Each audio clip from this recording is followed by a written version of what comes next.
Salut les poulets fermiers, c'est parti pour un résumé de podcast. Aujourd'hui, c'est le podcast de David Laroche, Paradoxe sans filtre. L'épisode Franchir ses limites, mon échange avec Mike Horn. Donc, c'est le deuxième échange qu'il fait avec Mike Horn.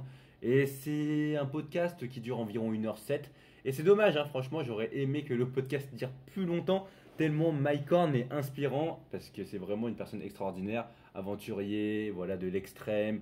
Il a gravi des montagnes, il a fait des expéditions sur des mois au pôle Nord ou je ne sais quoi, dans des endroits où il faisait ultra méga froid. Il a traversé des forêts ultra dangereuses. Il a failli mourir des dizaines et des dizaines de fois. Ouais, franchement, c'est un mec, il a connu la vie, hein, on peut dire ça comme ça. Et donc, ouais, mais franchement, c'était inspirant ce podcast parce qu'il a dit beaucoup, beaucoup d'anecdotes. J'ai écouté déjà pas mal de podcasts avec Mike Horn, avec par exemple Génération Do It Yourself, donc avec Mathieu Stéphanie qui l'a interviewé. J'ai vu des vidéos de Mike Horn sur YouTube. Après, j'ai dû voir d'autres interviews. J'ai même écouté sa conférence, justement, voilà, où il dit qu'il ne faut pas stagner comme l'eau boueuse. Il faut continuer de bouger, rester en mouvement, des trucs comme ça. Mais ouais, franchement, c'était très inspirant. Donc là, on va repartir un petit peu de ce qu'il a dit dans le podcast. Et donc, en gros, moi, il y avait une histoire qui m'a vraiment marqué dans ce podcast. Et c'est vrai qu'à chaque fois, je retiens pas tout, mais franchement, en fait, c'était l'histoire par rapport à son père. Et en gros, son père, c'était un joueur de rugby professionnel. Et quand Mike avait 8 ans environ, en fait, son père, c'était une sorte de sportif de haut niveau. Et vraiment, il s'entraînait beaucoup, il venait plus tôt que tout le monde, il partait plus tard que tout le monde. Et vraiment, voilà, c'était un exemple du point de vue de Mike Horn. Il disait, ouais, son père, il est trop fort, il voulait être comme lui. Et il courait tous les jours, son père aussi. Et donc, Mike, tout simplement, il voulait l'imiter. Et donc, quand son père partait à 6 heures du matin pour aller courir, lui aussi, il courait avec son père. Et évidemment, quand tu as 8 ans et que ton père est sportif professionnel, t'arrives pas du tout à atteindre son niveau. Ça veut dire qu'il court plus vite que toi. Et son père, par contre, voilà, il avait aucune pitié pour Mike. Ça veut dire qu'il ralentissait pas pour lui. Et donc, il continuait à sa vitesse. Et évidemment, à un moment donné, Mike devait s'arrêter parce qu'il pouvait plus suivre son père. Et donc, à chaque fois, en fait, il traçait un trait blanc pour justement dire qu'aujourd'hui, il s'est arrêté là et que chaque jour, le lendemain, il essayait de toujours surpasser ce trait blanc. Et bon, il y arrivait, hein, évidemment.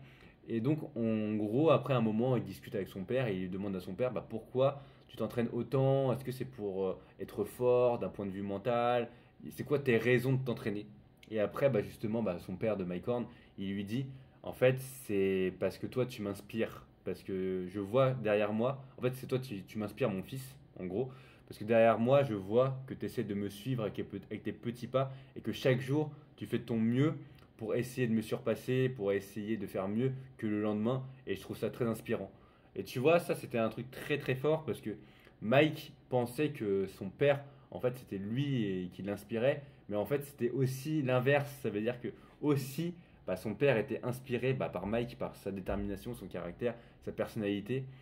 Et donc, ouais, c'était très fort cette histoire. Comme quoi, après, il avait dit un truc du genre, ouais, en fait, il avait dit que oui, déplacer, de voir qu'il fait mieux. Ouais, voilà, en gros, c'était plus ou moins ça. J'ai un peu bugué, désolé. Donc après, qu'est-ce que je peux dire d'autre par rapport à ça? J'aime bien aussi la citation par rapport à sa femme Cathy, parce que voilà, la femme de Mike Horn, elle est morte d'une maladie. Et en gros, Mike, il aimait tellement sa femme qu'il était prêt à mourir avec elle. Mais après, il lui avait dit une bonne phrase de sa femme, justement, il a dit, tu ne dois pas mourir pour moi, mais tu dois vivre pour moi. Et donc après, avec cette phrase, justement, ça lui a redonné un petit peu, on va dire, d'énergie pour vivre, parce qu'il était vraiment un peu dépité après la mort de sa femme, parce que voilà, sa femme lui a donné deux filles, il a vécu une bonne partie de sa vie avec elle. Donc ça doit être quelque chose de perdre l'amour de sa vie, tout simplement. Et après, il y a eu des citations incroyables aussi, hein. C'est quand tu es toi-même, c'est là où tu vas vivre heureux. Je préfère avoir une vie large et courte qu'une vie longue et étroite. Ça veut tout dire, hein. Ça veut dire que il préfère vivre une vie intense qu'une vie un peu monotone, où finalement tu vis ta vie mais il se passe rien. Et aussi marcher sur la falaise ou s'éloigner de la falaise. Ça, c'était une très bonne image aussi, c'est-à-dire que quand tu es proche de la falaise, tu as beaucoup plus de risques. Peut-être que tu peux mourir le lendemain, peut-être que tu sais pas ce qui va se passer le lendemain. Alors que quand tu t'éloignes de la falaise, en fait, tu as une vie tranquille, t'as pas de risque. Et ta vie sera longue peut-être, mais voilà, pas palpitante. Donc ça c'est le choix entre, on va dire, une vie très très dense, une vie très très, pas forcément courte, hein.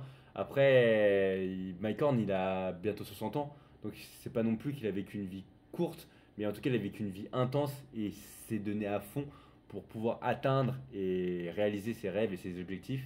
Alors qu'il y a énormément de personnes bah voilà, qui suivent un peu le cours de leur vie sans vraiment briller. Après, ça peut convenir à certaines personnes, mais finalement, ils n'ont pas atteint leur plein potentiel et ils se contentent de leur vie un peu bah, voilà, banale.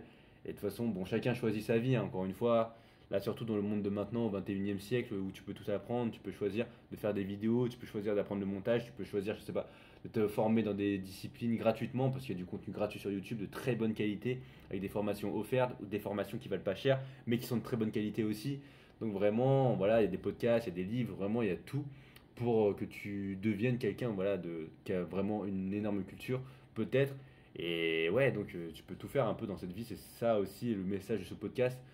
C'est que voilà, tu vois, Mike Horn, c'est quelqu'un d'extraordinaire, mais c'est de base, c'est quelqu'un de normal. Et c'est grâce aux épreuves de la vie, c'est grâce au fait de toujours essayer de progresser, de sortir de sa zone de confort, qu'il a réussi justement à devenir ce type de personne. Parce que justement, ils avaient parlé de ça avec David Laroche. C'est que Mike Horn, lui, il voulait pas avoir une vie facile. Car dès que quelque chose de difficile arrivera, tu ne sauras pas réagir. Il faut aussi voir la difficulté comme un défi qui nous permet de progresser. La difficulté nous renforce et nous permet de nous découvrir. Moi, je dis ça souvent, c'est que en fait, si tu vis une vie facile, sans embûches, le moment où il se passera quelque chose de difficile dans ta vie, en fait, tu ne sauras pas réagir. Alors que quand tu es habitué, on va dire, à avoir des obstacles tout le temps, ton cerveau s'habitue à résoudre ses problèmes, ou bon, sinon t'enfuir de ses problèmes, mais si tu arrives à résoudre toujours des problèmes, en fait, tu deviens quelqu'un de très très polyvalent et quelqu'un qui est capable justement bah, de régler chaque problème. C'est-à-dire que, tu vois, entre une personne qui a été dans le confort, on va dire qu'il n'y a aucun souci, comme je l'ai dit, bah, dès qu'il y a un conflit, dès qu'il y a un problème, bah, ça va être compliqué pour lui, alors que l'autre personne, bah, il saura régler tous ses problèmes parce qu'il sera habitué à le faire.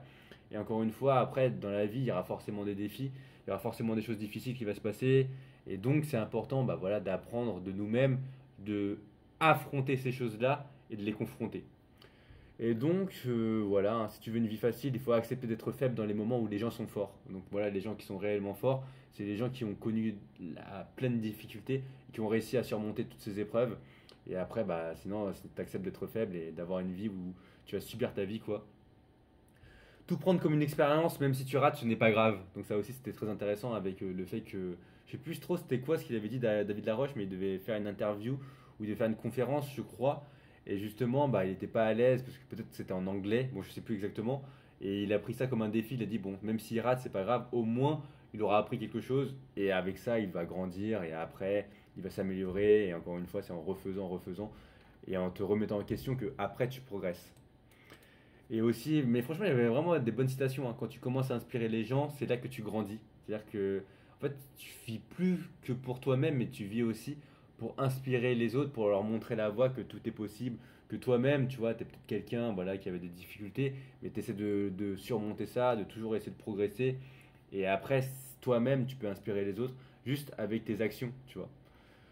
Et voilà, hein, après, des gens qui croient plus en toi que toi, tu crois en toi. Ça, j'ai bien aimé cette phrase aussi. Parce que c'est vrai que des fois, bah, on ne croit pas en nous, parce que, je sais pas, on doute, mais il y a des personnes qui croient plus en nous, parce qu'ils savent qu'on a déjà surmonté plein de choses, et qu'ils savent aussi que, voilà, on a réussi à se prouver à nous-mêmes à travers des actions, qu'on est capable des choses. Et c'est fou, en fait, de se dire qu'il y a des personnes, voilà, des amis, des connaissances peut-être, qui pensent qu'on est incroyable et qui croient plus en nous-mêmes. Et c'est ça aussi qui peut te donner la force bah, voilà, de continuer de vivre et de continuer bah, de vivre intensément ta vie. Et pour pas non plus, voilà, en fait, s'il y a des gens qui croient en toi, c'est comme dans une équipe de sport, je pense. Si tout le monde croit en toi, bah, à un moment donné, tu dois essayer de faire de ton mieux pour réussir. Tu vois, pas que pour toi-même, mais pour les autres. Ça peut être une grande force aussi. Il avait dit des bonnes phrases aussi. J'ai peur de mourir sans avoir fait quelque chose de ma vie. Je pense que ça, c'est à un moment donné quand on se retourne à un certain âge, donc on a peut-être 60, 70 ans, ou même déjà quand on a vers la trentaine, quarantaine, on peut déjà faire un premier bilan de sa vie et se dire que est-ce que là je peux mourir en paix? C'est-à-dire que là, est-ce qu'il me manque des choses? Est-ce que là, finalement, est-ce que j'ai tout accompli bah, dans ce que je voulais faire bah, durant ma vie? C'est vrai que si tu te poses pas ces questions, peut-être que tu te les poses, mais tu prends pas le temps de réfléchir et vraiment de te dire, ok, là vraiment, qu'est-ce qui est important pour moi dans ma vie actuellement? Et donc là, ça repose une autre question aussi. S'il ne te restait qu'une année dans ta vie, qu'est-ce que tu ferais? Ça, c'est vraiment très intéressant parce que on pense des fois qu'on est immortel et qu'on a le temps éternel, qu'on va vivre jusqu'à 80 ans et que chaque jour, bah, c'est un peu donné, on va dire, et que c'est un peu, voilà, c'est un peu, comment dire, quelque chose bah, qui est de soi en fait, qui est comme si c'était naturel, alors que non, en fait, tu peux mourir dès le lendemain, tu peux avoir un accident dès le lendemain, et tu peux avoir plein de problèmes dès le lendemain, mais s'il me restait une année, moi globalement, ce que je fais actuellement, ça me convient. C'est-à-dire que là, tu vois, je suis en train de faire des vidéos, j'apprends mon japonais, je fais du sport, j'écoute des podcasts, j'ai réécrit et je prends le temps de réfléchir aux podcasts, je lis des livres. Là, je vais me lancer plus sur les réseaux, création de contenu. Je vais vraiment essayer de me lancer sur un business en ligne. Et après, au fur et à mesure, quand je vais essayer de monter sur les réseaux sociaux, bah, je vais essayer de je vais essayer de relancer mon podcast, retrouver des personnes avec qui je peux parler, des personnes à interviewer. Et aussi, bah, tout simplement, bah, après, essayer de gagner de son argent, peut-être vivre des expériences aussi, essayer de se rejoindre des séminaires. Il y a plein de choses comme ça qui se développent à travers les réseaux sociaux. Essayer des formations de d'autres personnes pour voir comment ça fonctionne, pour améliorer ma propre formation. Toujours continuer de progresser, d'apprendre, de voyager peut-être plus, d'essayer de rejoindre peut-être des groupes pour apprendre des langues, des choses comme ça. Donc il y a énormément de choses à faire, on va dire. Peut-être écrire un livre, tu vois, améliorer ma biographie. Peut-être écrire un livre aussi de ce que j'ai appris durant mes 28 années de vie. Voilà, choisir mes leçons de vie et choses comme ça. Donc il y a pas mal de choses à faire, on va dire. Donc ouais, c'est cool, on va dire, c'est cool. Et donc, bah voilà, hein, comme je l'ai dit, ce podcast était très inspirant parce que c'était dit avec le cœur. Et je pense, comme je l'ai dit, bah, Mike Horn, c'est quelqu'un de très humain. Il a vécu des expériences et quand il parle, on l'écoute parce qu'on sent que c'est du vécu. Et c'est quelque chose, bah voilà, tu vois, le vécu, c'est quelque chose qu'on ne peut pas remplacer. Là, tout ce qu'il a dit, c'est vraiment ses expériences, sa manière de voir le monde. Et sa manière de voir le monde, bah, c'est grâce à toutes ses expériences. Et ouais, franchement, c'est quelqu'un d'incroyable, hein, encore une fois. Donc, comme il a dit, il faut du courage pour résister aux tempêtes si tu veux changer. Attends, attends, je vais la refaire. Il faut du courage pour résister aux tempêtes si tu veux changer ta vie, il faut essayer. Donc voilà, hein, si tu as aimé ma vidéo, n'hésite pas à liker, partager et t'abonner. Et sur ce, on se retrouve dans une prochaine vidéo. D'ici là, poulet fermier, esprit shonen et sois acteur de ta vie. Salut!